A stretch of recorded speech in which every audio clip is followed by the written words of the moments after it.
Good morning and welcome to this show, and thanks for waking up with us today. Today we're waking up with Bubba McCants here in the studio. You may have heard about Bubba and his incredible act of love that he did for a friend here recently. Bubba, local realtor, all-around good guy, you donated a kidney to a friend. I did. That's just amazing to me that you would give up a vital organ. Yeah. So someone else could live. It was actually 5 weeks to the day. Yeah. It was at Tulane Hospital. A friend of mine named Charlie Powell, who's a native, born and raised here in Panama City. His parents still live here. He lives in Mobile now, married with 3 kids. Yeah.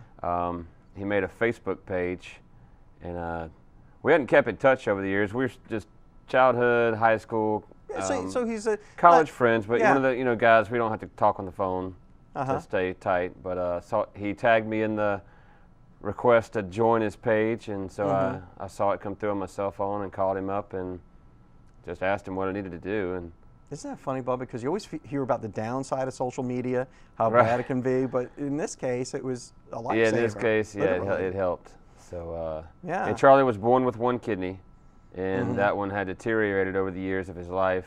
He's 42, and a couple family man. Right. Family man. And it had deteriorated to working to around 10 to 15% of what it should, so his doctors advised him to start seeking out a kidney. And a lot of people, want to make the big deal about the donor a lot of the times, but I think Charlie, it takes a lot of guts for a man to reach out and ask for help.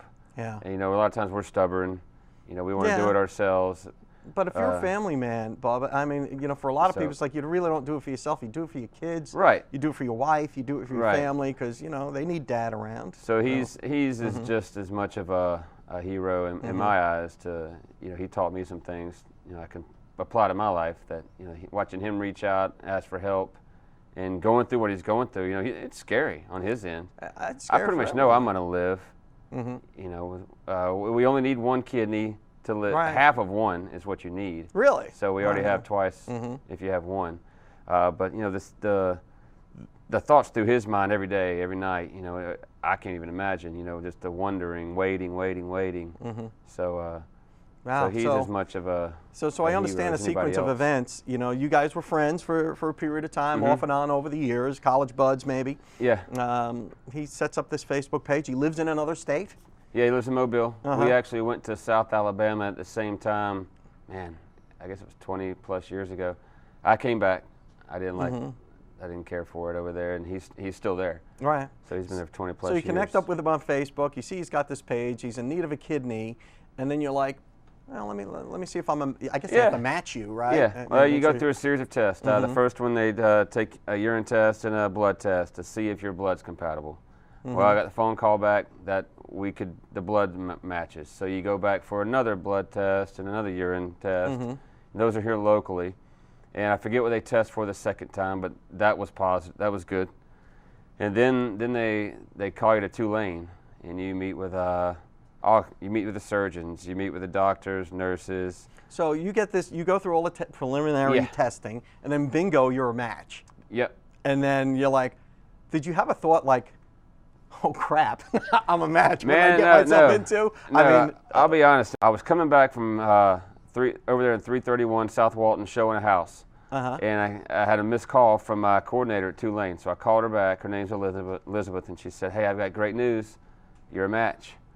And man, I just lit up. I was excited. I was in my truck. So no second thoughts or anything. You were committed to this thing from the get-go. Otherwise, you wouldn't have gone My to the thoughts Facebook were page, if it was not supposed to happen, God wasn't going to let it. So as soon as I got the call, I called Charlie. He didn't really know what to say. How do you say thank you for? Yeah, thanks for saving my life. Yeah. So, but. So you went to Tulane. You conferred with the surgeons there. And any further testing or anything like that? Man, I had to meet with, like I said, I had to meet with psychiatrists. They want to make sure that you're mentally stable. You're not just being conned into this. So they don't just try to get you in there and take your kidney. They get you in there and they spend a lot of time and a lot of money on you to make sure that you're ready. Well, this is something that you've got to go in with your eyes wide open, I would imagine. Right. And 5 months later, he and I took off the first couple of nights. We had to be at Tulane Monday.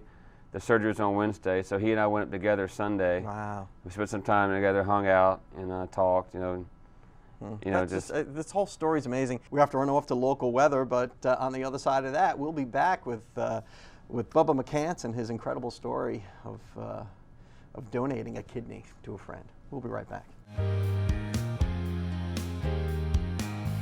Welcome back to the show. I'm here with Bubba McCants, who you may have heard about recently donated a kidney to a friend and literally saved his life. And, you know, Bubba, I don't know what goes into that thought process. I mean, how does your family feel about it? They're supportive. They must be very proud as well. Yeah, we all learned. It was a learning. I call it a journey. The whole time it was a learning exploration for all of us. I would learn information from the doctors and surgeons, pass it on to my family to, in turn, comfort them. Because I was gung ho, you know. They must have been very worried. Yeah, you know, felt like I was the one out there running the ball down the football field. They were in the stands hoping I didn't get hit too hard or get hurt. For an analogy. That's a good analogy. Yeah. So. Yeah, it's actually been it's a blessing. The healing part wasn't that bad. Like I said, it's been 5 weeks. I'm jogging, walking, lifting a little bit of weights, getting back into that slowly. I mean, it's a major operation. It is. Yeah. Coming out of the gates, it's a little harder on the donor on the healing process because they have to cut you open a different way. But Charlie has longer of a recovery process because he has the anti-rejection drugs he has to take, and his immune system is compromised. But so he's doing fine. Some time. He's doing all right. He's doing very well. You're doing okay? Yes, sir. Now, how all did that go down? Did they wheel you into the operating room together? Funny you ask. I asked the same question with one of my trips to Tulane. I said, so I'm in one room, Charlie's in the other, and you take a kidney out of me, just run it down the hole, toss it to the guy next door, and which the guy happened to be a girl. He had a female surgeon out of me, and they said, yeah, that's pretty much how we do it. We clean it up and give it to the other surgeon, and it goes right into Charlie. So we were there at the same time, in the recovery at the same time. We were hobbling around the hospital at the same time. Holy mackerel. So now you're feeling okay? I feel great. Good? I feel great. You back to work yet? Oh, yeah. Got back to work as soon as possible. That's just an amazing thing. Now, how does Charlie say thank you? You know, we talked about that on our drive from Mobile to New Orleans together. And because I brought it up, you know, you could tell it's like the elephant in the car, so to speak. And I said, "You okay with all this? And how do you feel?" And he said, "Well, I just, you know, he said, how do I thank you? You know, what do I do?" I said, "Nothing, man. Just pound it out." And what do you do? I owe you a kidney. Right. I said, you know, if you could, you would do it for me. Right? And he said, well, yeah. So we'll just look at it that way. Yeah. So, you know. So as a person, psychologically and spiritually, it's got to be very fulfilling for you, I would imagine. It is that. It's also very humbling. Now, you know, I want the message to be, you know, I want to be an advocate for the cause, because before that, I didn't know much about it. You know, I was 39 before anybody I knew needed a kidney. So it's just not a big thing that we hear about a lot. So now I feel my job is to spread the word. And it's a problem in America that we could solve. There's about 100 to 110,000 people a year that need a kidney, and we have millions of people here. So a small percentage of our population could give away a kidney and just kind of, all right, well, we're done with something. And other people could live. Right. And they'll go on to have productive lives, and you do just fine with one kidney too. Right. Yeah, I have plenty, and everything's going good. So you would recommend? I would recommend to do it for anybody. And actually, April is this is national. It's Donate an Organ Month awareness. I know I'm butchering but you know what? But May, June, July, it's all Donate an Organ Month. It is. Bubba, I don't know how to thank you for coming in here and sharing your very personal story with us. And I'm honored to. Thank you for having me. And please help. Let me know if I can help you with your advocacy for these type things in the future. Well, there you have it. We'll be right back after this break. Welcome back to the show. I'm here with Pamela Elliott from Elliott Vocal Studios and Talent Agency here on 23rd Street in Panama City. And thanks so much for coming on the show again. Thank you, Don. This is our last time together as we wrap up the Don Show. Yeah. I'm very happy for you and all the opportunities that are coming your way. We're going to miss this a lot. It's, you know, check another thing off the bucket list for me, that's for sure. I've had a great time getting to know you and all of your clients and all the great talent that you bring to Panama City, and all the talent that you cultivate here locally too. Oh, thank you, I remember our first Christmas special. Yes. Yeah, how cool was that? That was fun. And we had all little kids in here that were singing. Little Ava was so cute. Yeah. And she's one of your students and doing well, I'm sure. She's living in Nashville now. Oh, my. Yeah. Her mom was one of our teachers, and Christina and her husband got a really great job there, so they took off and moved to Nashville. They're in Music City now, so they are. What the heck? I see things all the time, and I think they're doing really well. And isn't that funny how some of your students always come back? Yeah. You know, I know it's really cool. You had some students out in Texas where you used to live that have done really well nowadays. Yes, even a couple of weeks ago, I had one of my students that I've been teaching for years, and I teach her via Skype. She actually comes and stays with us in the summertime some. Isn't that crazy? She's 12 now, and she started when she was 4, so it's really neat. So, you know, you've got a great track record with these youngsters, and some oldsters too, you know? Yeah, oh, it's a lot of fun. Yeah. And Life is good. And I've watched your business grow too, from Elliott Vocal Studios and now talent agency on top of it all. Yeah, the talent agency is just, it's getting bigger and better all the time, and it's, we're a year in now, and we're constantly growing. Yeah, and doing the acting and all that kind of stuff. Yeah, and that's what life is about, isn't it? Isn't it about continual growth? Yes, it is. Yeah, and that's kind of where I'm at now. I mean, I'm kind of going back to the future, going to work for the Air Force again. That's a good way to put it. Yeah, back to the future awesome. with the Air Force, where it all started for me many years ago. So I'm excited. Yeah, that's awesome. Yeah.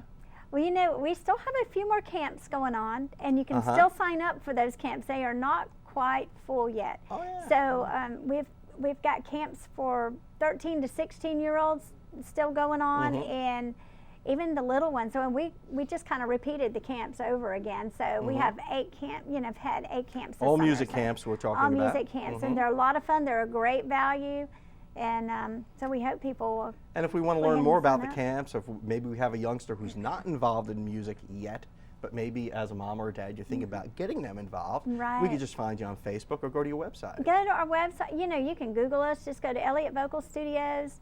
You can Google us and then just click on the link, and it'll open you up to the website. There's some text there right on the about summer camps. Just click on that text, and it'll take you right to all the information on the camps. That's right. And you can sign up online. Yeah, and all ages pretty much. Yeah, it is. All the way up to 16. It's a lot of fun. And that's a good summer activity. It's summertime now. People are running around taking vacations and things like that. But if you want to give your kid a day or two of musical fun or an they learn about so many cool things. I mean, different instruments, band instruments. The older ones learn about band instruments and stuff. We have different people come in that are teachers at Elliott Vocal Studios, and they're getting them introduced to band instruments. And it's never too young. I mean, what are your youngest students there? We have a young class on Thursday nights, and they are from 4 to 6. They're pretty funny too. Yeah, 4-year-olds. They're precious. They're so fun. And who teaches those? Miss Tanya teaches those kids, and they have so much fun in there. You would think they're just partying. Yeah, well, at that age. But they're learning. Yeah.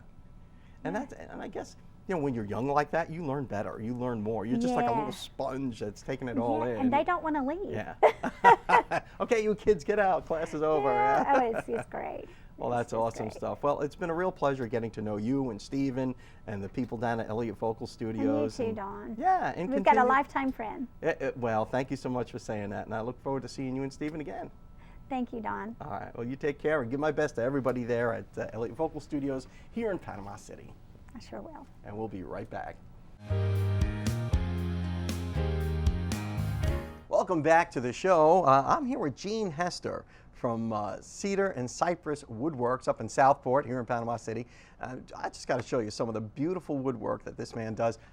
Gene, welcome back to the show. I know you were on about a year or so ago. And yes, we was, and we do appreciate the opportunity to come back on. Well, I got to tell you, this isn't just furniture and stuff. I'm looking at this water wheel, and this is like a no-kidding work of art. This is folk art, whether you realize it or not. It is a beautiful thing, and it's maybe you can describe it to us. It's a water wheel. Yes, sir. These are self-contained cedar water wheels.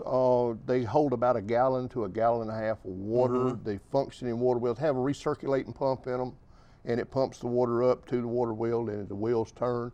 And it even has a little birdhouse on top of it that you can clean out. You know, it's got everything 100% cedar. Yeah, there you go. You got your little birdhouse around back. You know, you got the back stairs for the birds, and it's just a beautiful thing here. And I wish you could smell what I'm smelling too, because the smell of the cedar is really. It is very nice. It is a nice smell. Now, I know before we started the interview, you said you don't smell it anymore. No, do you? sir, I don't. I guess I'm immune to it. I've smelled it so long. Yeah, and you build these things in your home shop, is that right? We do. And my wife decorates them. We sell them just a plain cedar one. So we have women that like to get them for their children, so they can do their own crafting, make their own stores and stuff like that. And then we sell them fully decorated. And there's a lot of other things you do beside these smaller things. You make these all sizes, don't you? Yes, sir. I make these in 3 and 4 and 5 foot diameters with koi ponds underneath them for people to have fish in. I can say you just a wheel if that's what you'd like. And I've also I saw your truck and I've seen your stuff before, and you've got this big swing, this big cedar swing that is just a beautiful thing. Yes, sir. We make swings out of either cedar or cypress, and we make them anywhere from 2 foot up to 10 foot long. We just custom build them. We make beds out of bed swings, anything you'd like. Wow. And the properties of cedar, for those of you who don't know, who may have been living in a closet, I mean, it's mildew resistant, isn't it? Yes, sir. It's termites actually don't eat it. It's billed as rot resistant, and it's also termite and insect resistant. Yeah, so it is the perfect thing. You can leave this thing outdoors, on your porch or wherever. Yes, sir. As well as if you don't do anything to it, it'll turn a silver gray over a few years. Now, all of our stuff that we make, we put a coat of sealer on it so it protects it and the water just beads up off of it. Yeah. But if you don't have to do anything to it. That's a wonderful thing. We got to run off to a break now, Gene, but I know you brought some other stuff, and on the other side of this commercial break, I want to look at these beautiful rocking chairs and the table that you brought along with you today. Right. And stay tuned, because you're really going to appreciate this stuff. We'll be right back. Welcome back to the show. I'm here with Gene Hester from Cedar and Cypress Woodworks up in Southport. Did I say that right, Cedar and Cypress? Yes, you did. Okay, well, because I could be Cypress and Cedar, but I guess we're Cedar and Cypress, and we're sitting in these beautiful rocking chairs. Now, what are these made out of? These are cedar? 100% cedar. 100% cedar, and you can smell them. I mean, it is real quality workmanship here. How long does it take you to put one of these together, Gene? It takes a couple of days to build a set like this. I can make them in either cedar or cypress, and it doesn't matter which one. It takes about the same amount of time. Well, what's the difference between cedar and cypress? What's the value of that? Now, we talked about cedar really a and little truly, bit. it's just personal preference. People like the cedar more than the cypress because of the red colors. They both have the same characteristics. Like I said earlier, they're both insect and rot resistant, so it's just personal preference. So either one. Now I notice you've got this great little table here as well to go along with these great little rockers. You've got a cedar table, right? Yes, sir. Now, it's actually comes with a serving tray in it for people to go in the house, get their beverages or sandwiches or whatever, and they tote them out and set them in the deck, and you can cook right there. And a lot of the women purchase them because they put them in their bedroom for an end table that they're beside their bed. Well, that'll make a cool little end flip table them over too. like that, and then the handles are gone, set their clocks and medicines and stuff like that on them. So, and this can go outside, inside, wherever you need to put it. Yes, sir. It'll work. And this is also sealed like you do with all of your furniture. Yes, sir. Everything we make has that sealer on it. The water just beads right off the top of it. Well, I could see myself sitting on the porch having a cup of coffee, rocking back and forth on these things. It's quite comfortable too. We have these. We have, like I was saying, the tables. We also made some nice planters we've come out with this year that are about 3 foot tall. They're all out of cedar and cypress and sealed. And you can have a very nice deck. Matter of fact, we this year have just finished up our new deck area. We have a couple of pergolas and gazebos. Oh, really? We have a huge deck area. We have swings set up on them. We have rocking chairs set up on them. We have our 3 and 4 foot diameter water wheels out there that people can come and sit in and try out the furniture. Take it with you or have it delivered. So don't take my word for it. I mean, we can go out and take a look at all your stuff and see what we like. Yes, sir. Now, where exactly are you located? We're at 9221 Sandra Grace Road in Southport, Florida. In Southport there. And of course, you're on Facebook, because I see your stuff on Facebook as well. Sir. And, yes, sir. And do you have a website or anything else? We do, but I have a link to my through my Facebook page to my web page. It's just simpler that way. Yeah, Cedar and Cypress Woodworks. Look, everybody's on Facebook. Yes, Go sir. take a look. If you Google it, you'll find us. Yep, Google it up. take a look at it, take a ride out, better yet, and take one of these rocking chairs for a spin, because I want this one. Thank you so much for watching, and good luck to you, Gene. Thank you for bringing your beautiful craftsmanship to the studio today, and we'll see you next time.